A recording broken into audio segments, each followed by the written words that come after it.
espírito e adorar em verdade. Ele procura os verdadeiros adoradores, irmãos. Se verdadeiramente você é um verdadeiro adorador, pode adorar porque ele não está na casa. Aleluia.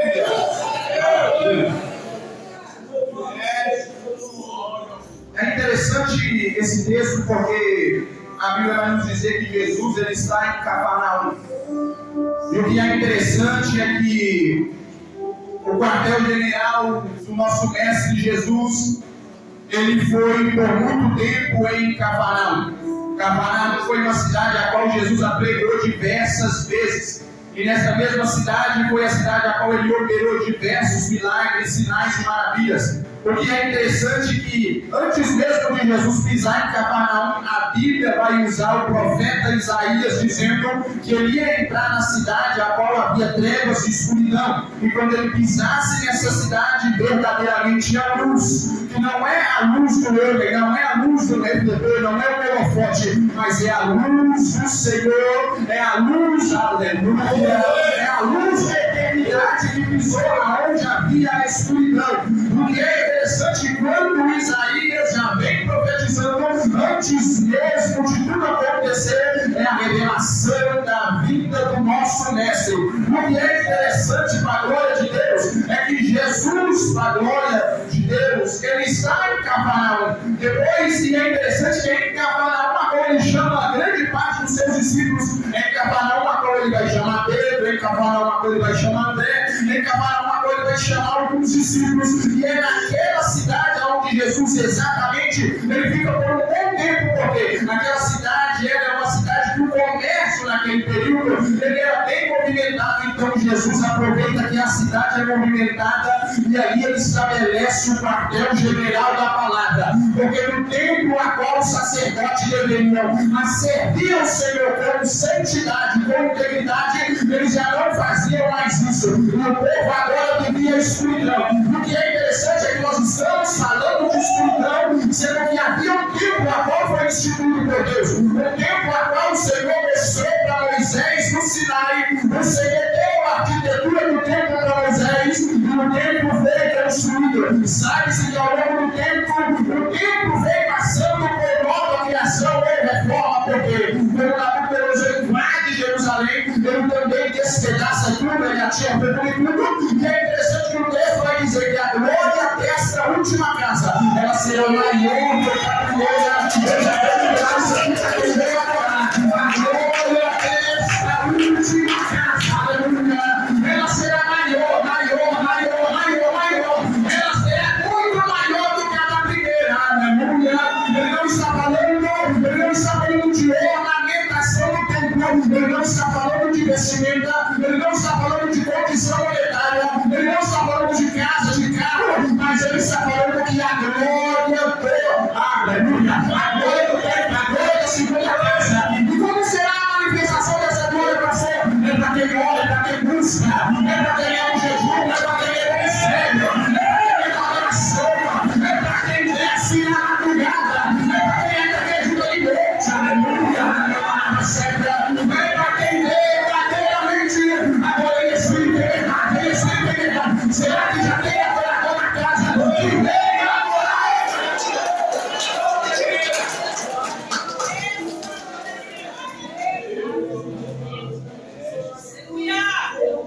O que é interessante é que esse tempo que passou com reformas, é o tempo agora a qual Jerusalém ele tem. E esse tempo ele carrega uma promessa. Essa promessa não é do homem, não é uma promessa do homem, ela é uma promessa de Deus.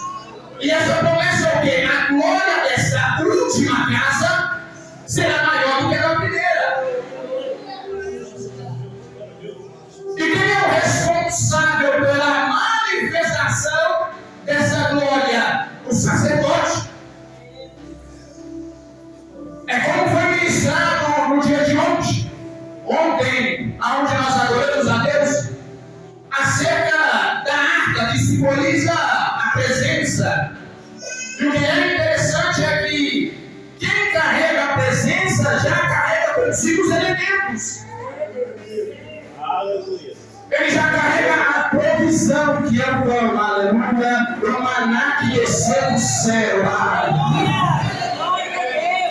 Então quer dizer que quem carrega a presença já carrega o maná, já carrega consigo a provisão. Então quer dizer que quem carrega consigo, carrega a vara, qual foi feito, porque eles duvidaram, porque eles acharam assim, Moisés está esperando, porque Arão é irmão dele. Aí eles vão dizer, então peguem vocês varas e terra, e quando florescer amanhã, este será o escolhido do Senhor. Agora uma resposta, você que trabalha no plantio de colheita sabe como que você vai plantar um pé de madeira, de qualquer coisa, e no outro dia ela vai florescer. Quem carrega a presença, ele já é escolhido pelo Pai.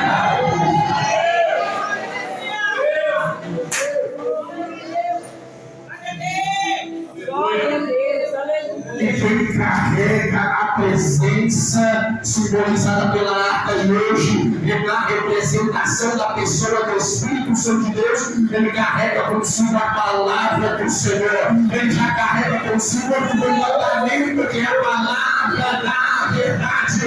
Ele tem sede. É por isso que as pessoas dizem para você, se você está ficando bom, porque é só igreja, é só monte, é só oração. Parece que você já não tem tempo na família. É porque a sede que você carrega não é um choque pelo interior. A sede do Espírito Santo de Deus.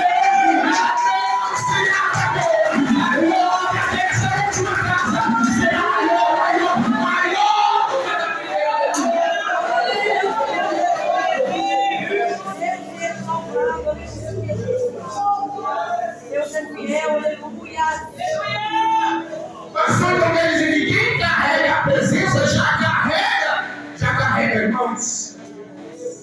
Por que a Bíblia diz: buscai o reino de Deus e a sua justiça, e as demais coisas vos serão acrescentadas?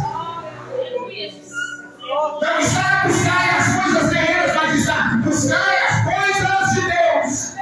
Aleluia, aleluia, aleluia. Até parece, cara, eu vou ter que dizer, Jesus, meu Deus. Aleluia. Agora a mensagem vai começar a ficar boa, aleluia. E até parece que o seu vizinho, do dia para noite, ele comprou carne, ele comprou casa, mas ele deixou de dizer algo para você: prosperidade sem a presença do Senhor nunca foi prosperidade. É só um momento, é só um momento.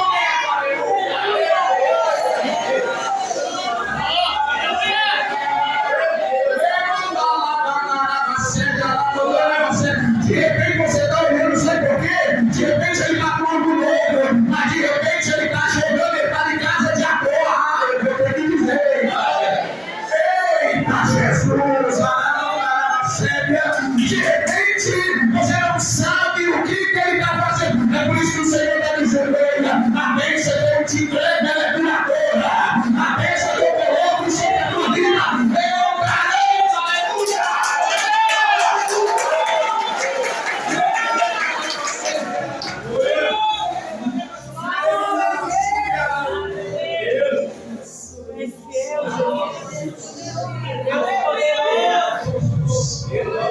Ele até vai para frente, ele até consegue prosperar, aleluia. Só que você não sabe as coisas ilícitas que ele faz por trás para conseguir o que ele está conseguindo. E aparentemente parece que ele é o bom samaritano, aparentemente parece que ele carrega a prosperidade do Senhor, mas ele não carrega a presença. É impossível de carregar a verdadeira prosperidade que só vem do céu. É só ele, aleluia.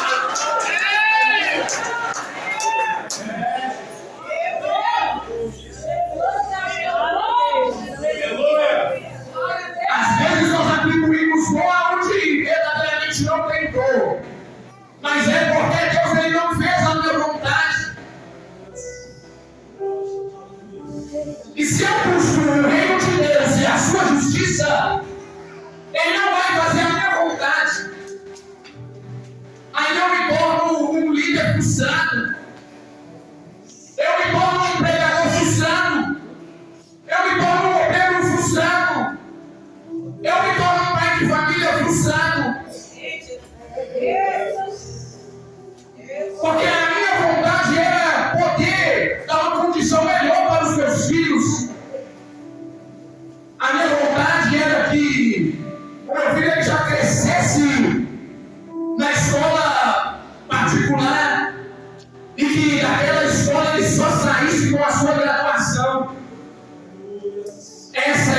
vontade, só que eu fico frustrado porque eu sigo a Bíblia. Aí a Bíblia e a palavra do Senhor, ela me frustra. Ela frustra a minha expectativa. Porque a expectativa de Deus para mim e para com os meus não é a minha expectativa. Aí quando eu oro, eu começo a entrar em conflito com o Senhor, porque o que a Bíblia me ordena para a glória dessa última casa, ela ser maior do que a da primeira, eu devo buscar o reino de Deus e a sua justiça, e as demais serão acrescentadas, mas eu vou buscar as demais.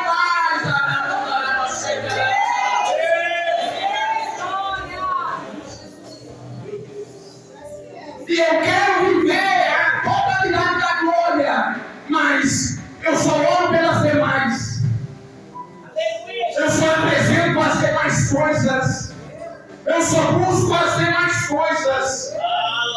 Aí eu me frustro porque eu não consegui suprir a expectativa do meu filho. Eu me frustro porque com o marido eu não consegui suprir a necessidade da minha esposa. Eu me frustro porque eu não consegui suprir a necessidade. Aí eu me frustro. Aí eu fico frustrado. Por que eu fico frustrado? Sabe por quê? Eu oro, eu entro em campanha, eu saio de campanha, eu peço o meu pastor para orar pela minha vida, eu peço a igreja para orar pela minha vida, e quando nós vamos subir o monte, eu peço oração, e quando eu subo, eu clamo ao Senhor. Só que Ele não vai atender a vontade do meu coração. Aí eu me frustro.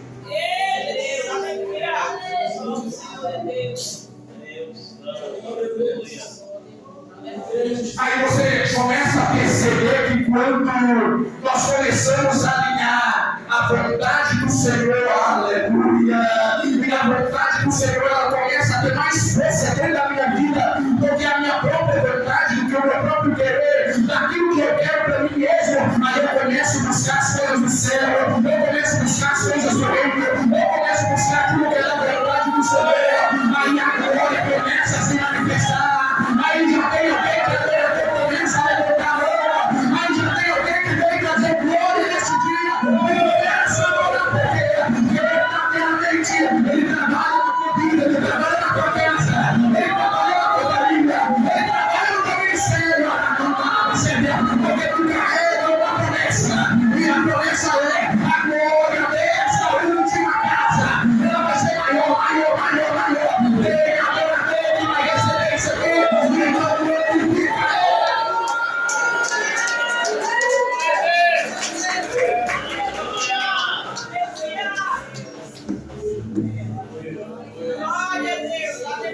Deus de Israel, aleluia.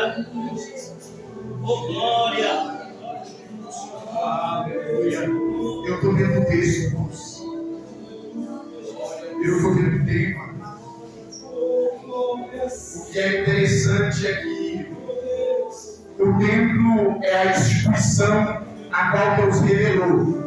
As pessoas levavam o sacrifício do animal para a expiação do pecado. E a Bíblia ainda vai dizer, porque o Senhor sabia da condição de cada um. A depender da condição de cada um levava um tipo de animal. O sacerdote ali recebia aquele sacrifício para a expiação do pecado, para as pessoas alcançar o perdão. Aquele sacrifício era apresentado no altar do Senhor, e aquele sacrifício era queimado no altar do Senhor, e aquele sacrifício subia como cheiro agradável ao Senhor, e a pessoa alcançava a misericórdia e o perdão da parte do Senhor. E o que é interessante é que a Bíblia, no período intertestamentário, que é os 400 anos de silêncio, a Bíblia vai dizer que eles, os sacerdotes, sacrificavam, mas não havia manifestação profética. Aleluia! E mesmo nesse período, as pessoas ainda iam pedir misericórdia para o Senhor, iam pedir perdão para o Senhor, e o tempo ainda continuava da mesma maneira. Mas o que é interessante é que a manifestação profética ela não existia, e a manifestação profética ela vai ser quebrada quando o sacerdote ele vai entrar no templo, porque ele vai ser escolhido para entrar anualmente no centro do centro, na arca do Senhor. E a Bíblia vai dizer que quando esse sacerdote ele vem hoje descendo para cantar a sede, dentro do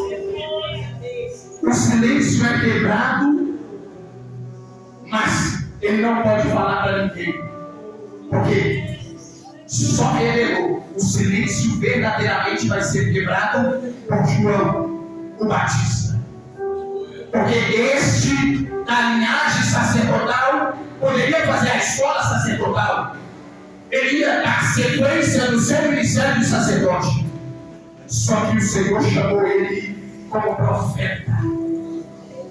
E o Senhor chamou ele para quebrar um silêncio a qual as pessoas já estavam vivendo há muito tempo.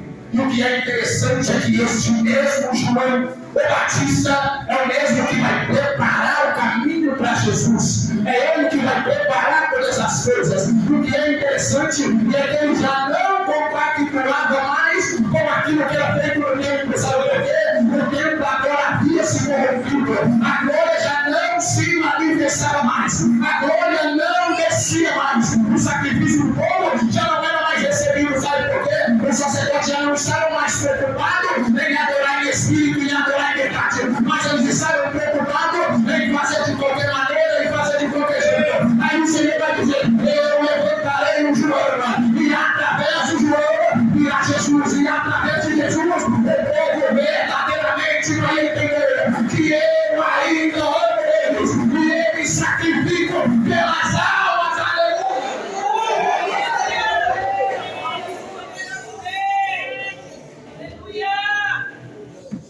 O que é interessante é que vem o mestre. O tempo agora já não é mais resposta de Deus, já não é mais sinal de Deus, já não é mais direção de Deus. O tempo carrega uma promessa. E qual é a promessa? A glória desta última casa será maior que ela.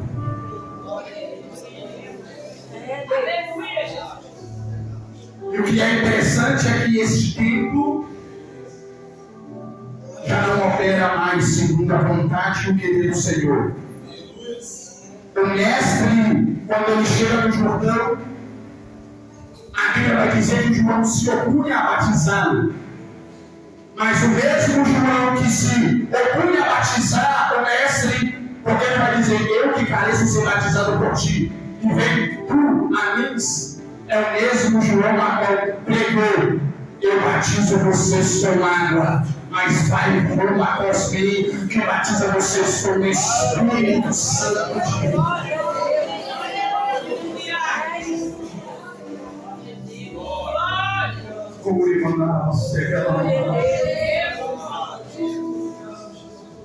Esse mesmo Jesus que agora vai receber o Espírito, a simbologia vai ser da roupa branca.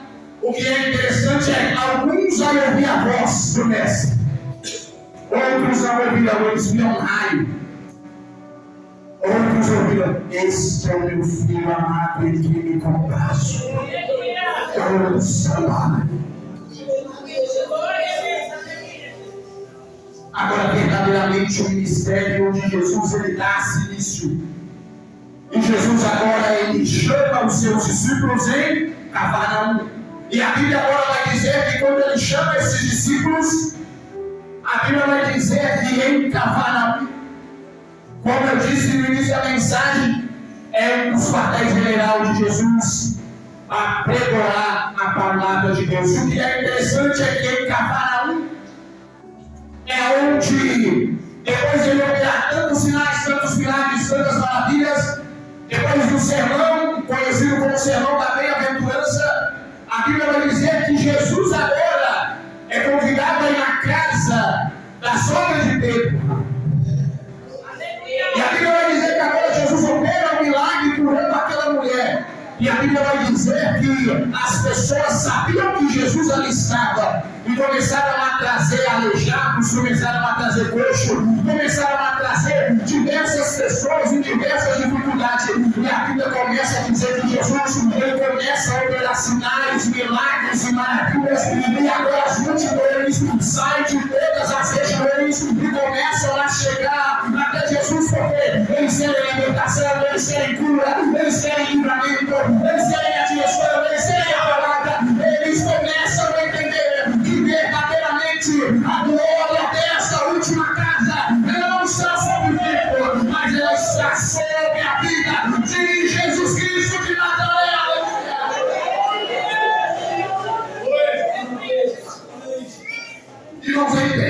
porque a Bíblia vai dizer que todas as cidades circunvizinhas, as pessoas saem, as pessoas estão desesperadas, elas estão necessitadas, elas estão em processo de dificuldade.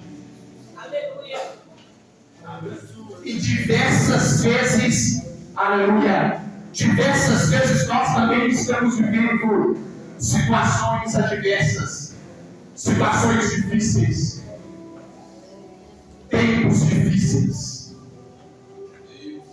O que é interessante é que a Bíblia vai dizer que Jesus veio da grande multidão, e depois de ele pregar para essa grande multidão, Jesus vai dizer para os discípulos: atravessamos para o outro lado.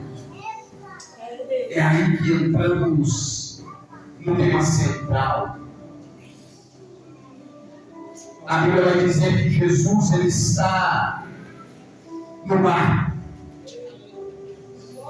A Bíblia diz, o texto diz que Jesus está no mar. Aleluia. Você vai entender. Glória a Deus. Jesus ele está no mar.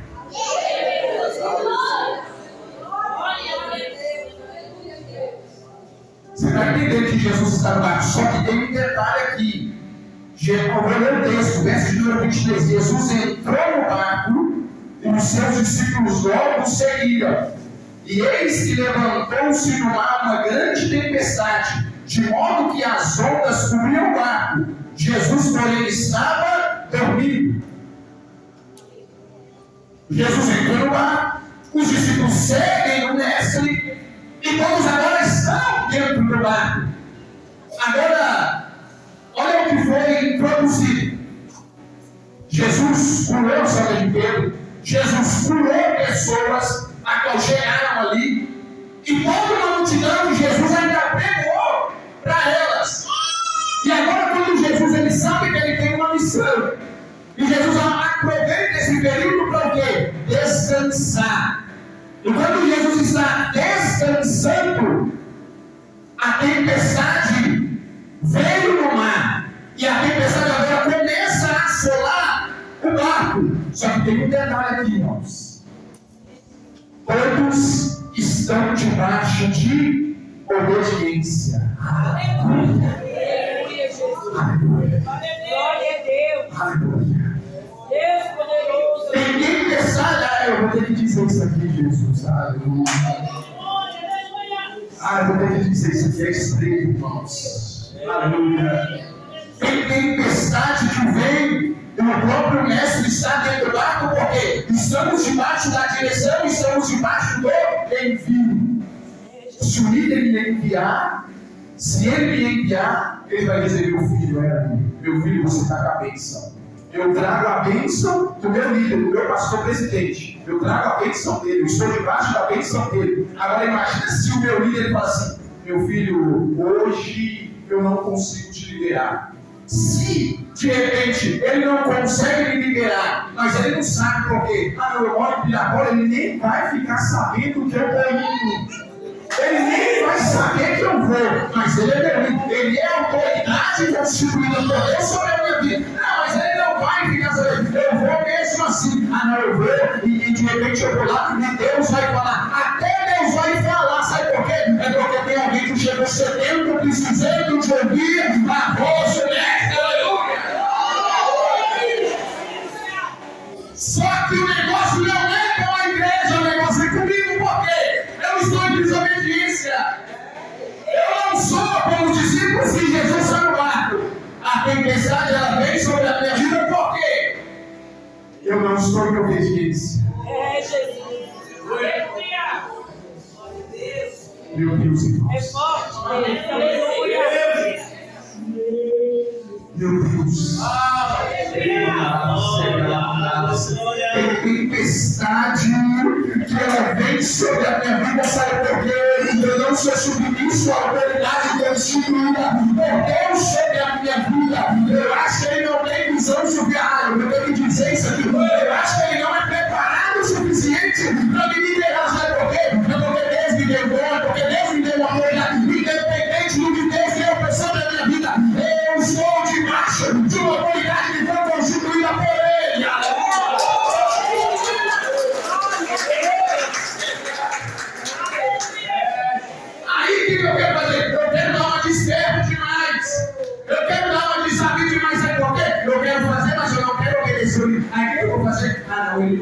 mas eu vou mesmo assim, eu não vou perder aquela oportunidade. Porque na minha, eu vou ter que dizer isso. Na mente do pregador, que ele só quer oportunidade, sabe o que ele vai querer? Ele vai dizer assim, não, lá é um congresso, lá vai ter outras lideranças, lá vai ter outras igrejas, lá vai ter líderes do ciclo de oração, lá vai ter líderes, não, eu vou lá, sabe por quê? De repente alguém me chama, de repente o meu nome sobra, de repente alguma coisa acontece, enquanto o céu está olhando e está dizendo, ei, a terra está pegando porque a palavra é minha, mas está na desobediência.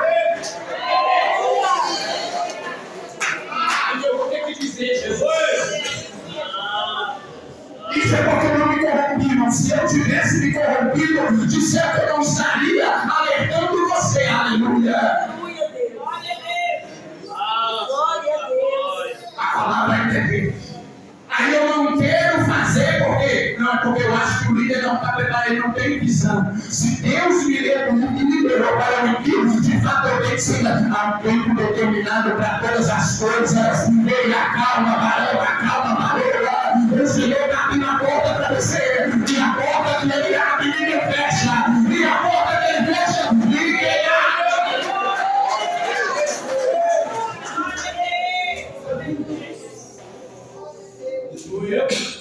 Aí sabe o que acontece? Aí eu vou ficar triste. Eu tenho duas opções. Quando a autoridade constituída por Deus sobre a minha vida diz um não para mim, eu só tenho duas opções. Ou eu sou obediente e acredito na missão a qual Deus constitui sobre a vida dele para me liderar. Eu acredito nessa visão para me liderar. Porque independente de dom, eu sou liderado.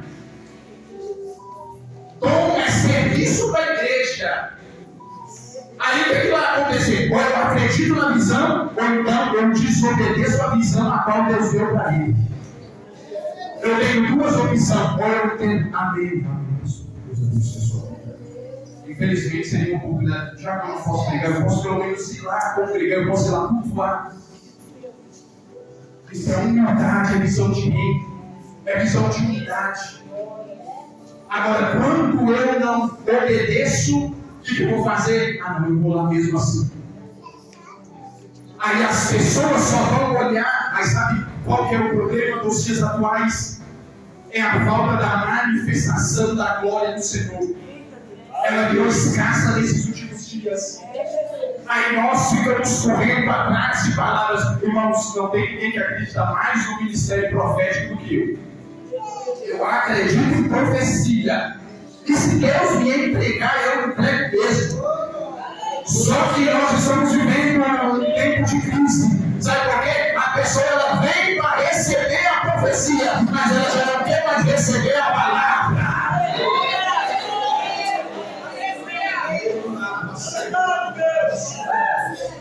Ela quer ouvir a direção de Deus, mas ela não quer ouvir a palavra que é a boca de Deus falando na terra.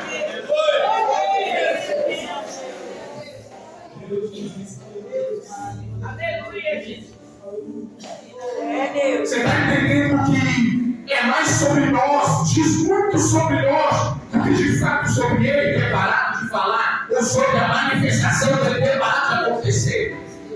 Você começa a entender que é mais sobre nós. É mais o caminho para onde nós estamos indo. É mais aonde está o nosso coração, a nossa vontade, o nosso querer. Irmãos, quando Deus ele quer sobrar o nome de alguém, ele não precisa se preocupar. Não precisa se preocupar, sabe por quê?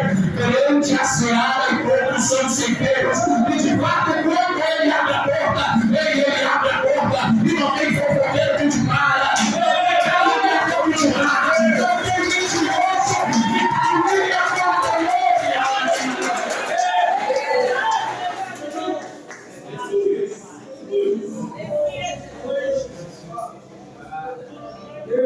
Ninguém vai ter o poder de parar você não, irmãos.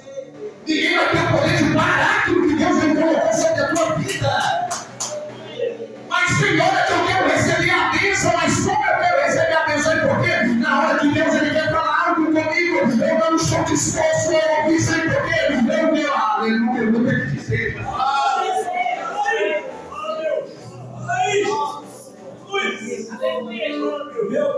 Eu preciso, Deus.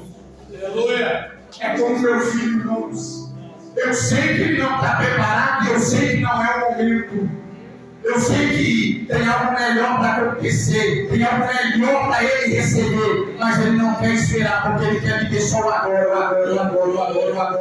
Aí ele acaba trocando o melhor daquilo que já tem preparado, ele acaba trocando por agora. E agora eu não tenho condição, agora não pode, agora não tem como, então você vai ficar como agora.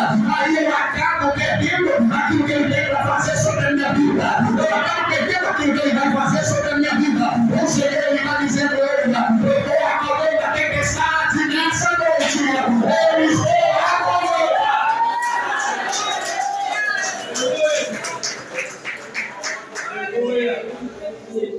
A Bíblia vai dizer que Jesus, ele está, porque ele está descansando. Aí a Bíblia vai dizer o quê? Eles vão chamar Jesus de mestre. O negócio estreitou aqui, mestre. Mestre, o negócio é complicado. A tempestade está assolando, mestre. Mestre, eu já não sei mais o que fazer, mestre. Mestre, eu já não sei mais como caminhar, mestre.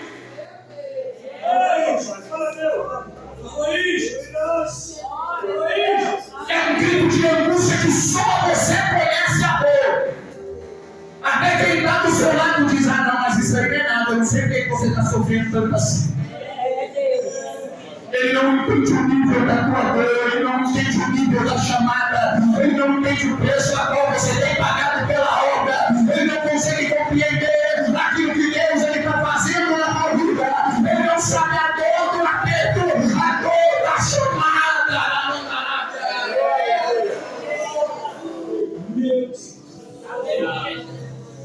Ele não consegue compreender, sabe por Ele não sabe compreender, sabe por quê? Ele não sabe ser submisso às autoridades eclesiásticas.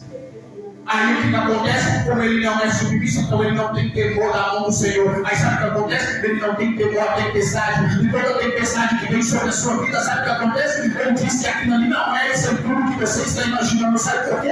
Quem sempre vai dizer isso aí sobre a tua vida é quem tem o costume de fazer de qualquer jeito e quem tem o costume de fazer de qualquer maneira. Mas quem verdadeiramente é obediente, ele vai dizer, mestre, eu estou oferecendo e só o Senhor pode fazer.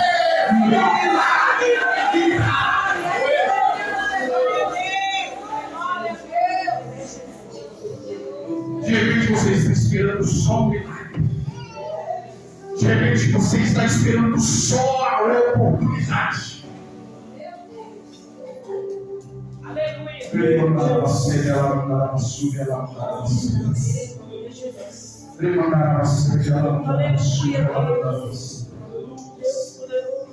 A Bíblia vai dizer, mas os discípulos foram acordados, dizendo, Senhor, salva-nos, estamos perecendo. Senhor, salva-nos, estamos perecendo. Então Jesus perguntou, por que vocês são tão medrosos, homens de pequena fé? Nós estamos clamando ao Mestre, dizendo, Senhor, salva-nos, estamos perecendo. De repente você tem uma empresa, você tem uma loja, você tem um estabelecimento. De repente dentro da sua empresa, dentro do seu emprego, de repente dentro do teu cargo que o Senhor colocou, de repente as contas que não estão fechando, de repente o aluguel que está atrasado, de repente o cartão de crédito está qual já venceu, e você não sabe o que fazer, e nem o recurso tem para pagar, de repente é um filho que está internado, de repente é alguém que está doente, e você está clamando, Senhor, salva-nos, Senhor, salva-nos, Senhor, nós estamos perecendo, Senhor, eu estou perecendo, Senhor, não tem jeito, Senhor, não tem como, Senhor, entra com misericórdia e livramento, aleluia.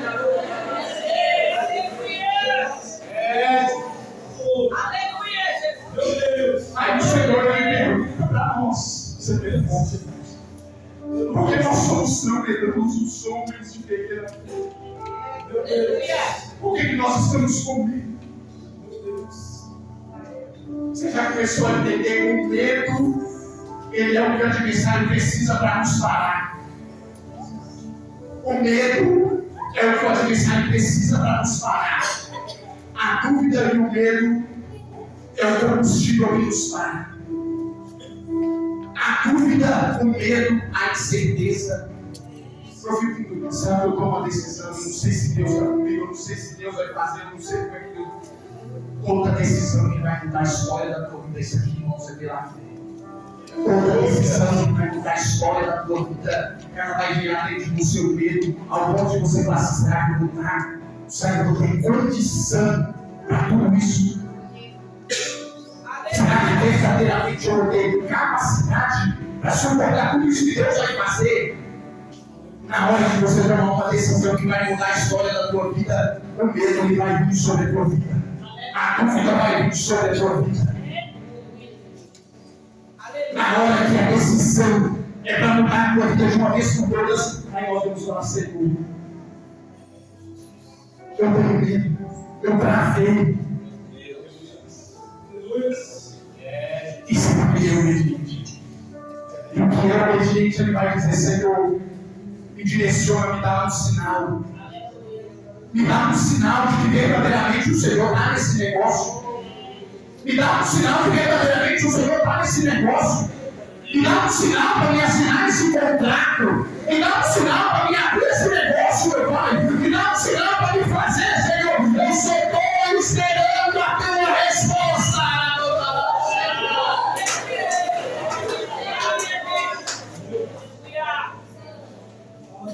A Bíblia vai dizer: e levantando-se repreendeu o vento e o mar, e ele ficou bem calmo.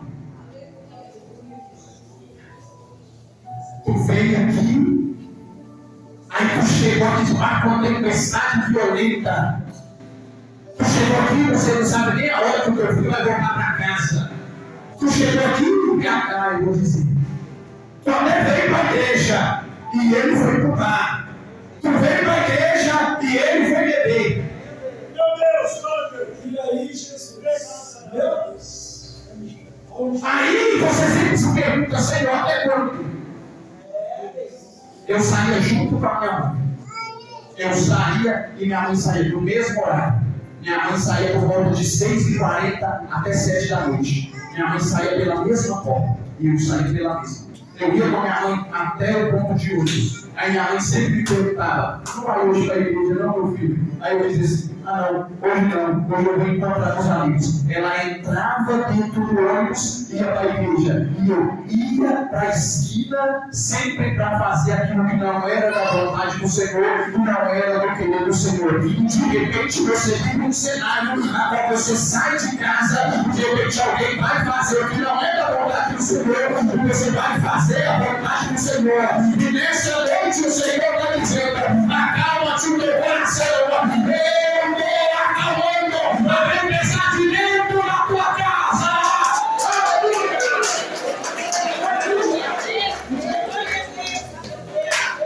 Aleluia. A pergunta é, e eu encerro: quem é este que até o vento do mar lhe obedece? Jesus, é Jesus, é Jesus. Jesus Cristo. Aleluia. Jesus Cristo. Quem é este que até o vento do mar lhe obedece? Só o Senhor sabe o nível do problema, o nível da dificuldade, o nível da agonia, o nível da dor, o nível que você tem passado calado, sozinho, e você não tem falado com ninguém.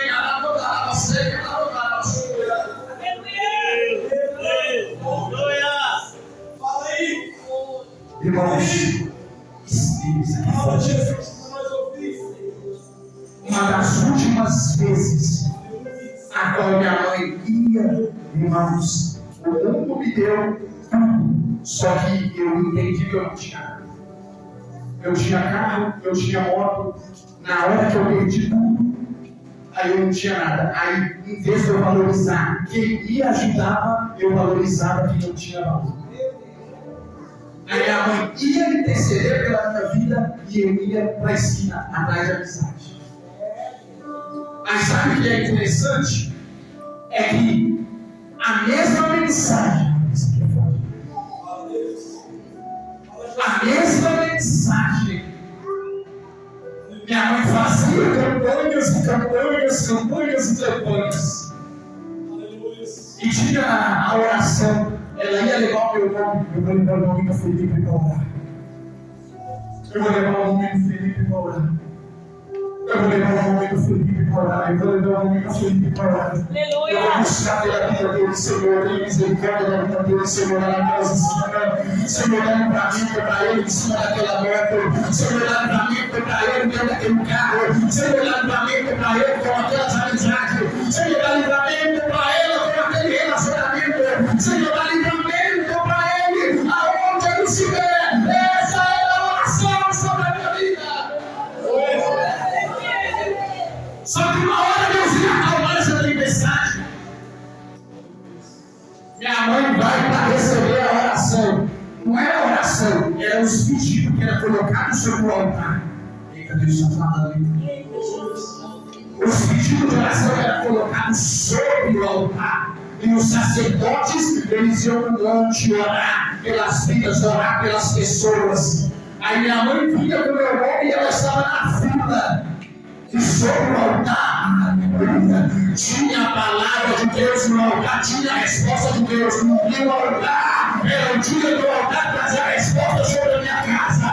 E hoje é a noite do altar trazer a resposta sobre a tua casa.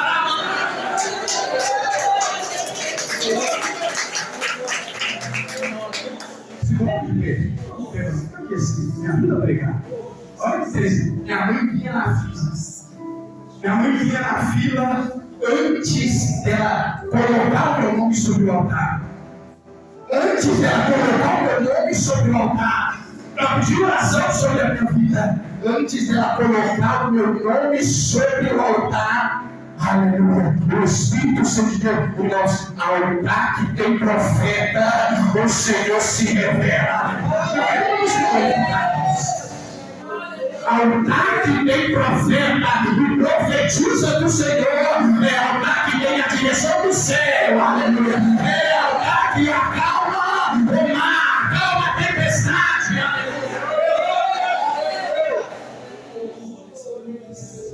Havia um sacerdote sobre o altar e uma sacerdotisa sobre o altar. Minha mãe na fila, o Espírito Santo de Deus sopra no nome do pastor e vai dizer: é aquela senhora ali. Hoje é o dia de eu acalmar a tempestade. Aleluia, Deus.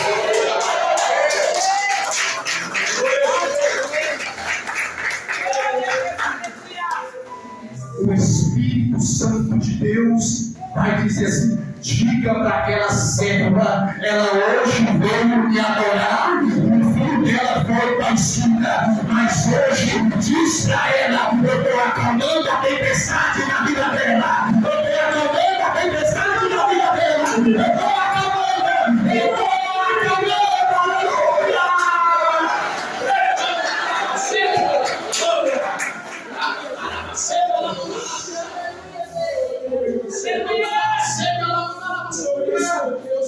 Ele ainda fala com o profeta, irmãos. Ainda existe profeta sobre a igreja. De repente, o pastor aponta o dedo para ela.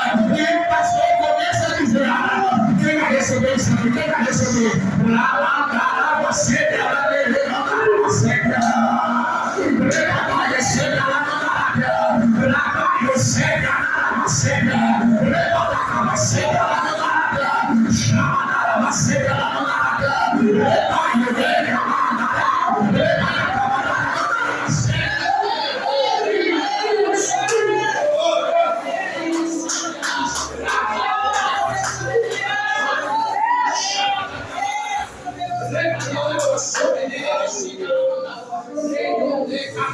Glória a Deus, aleluia. O dedo de profeta.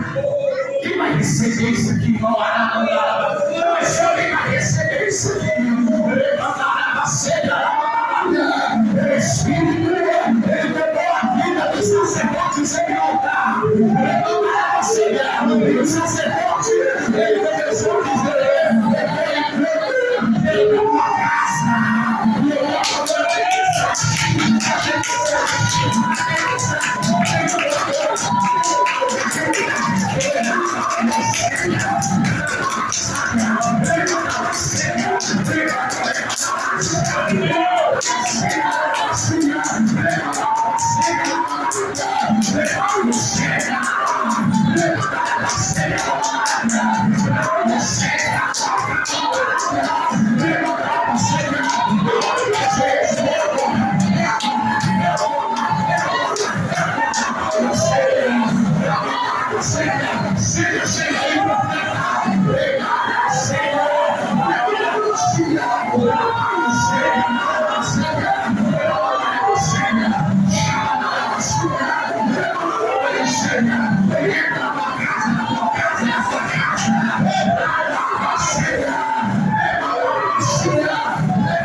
Cadê você, profeta?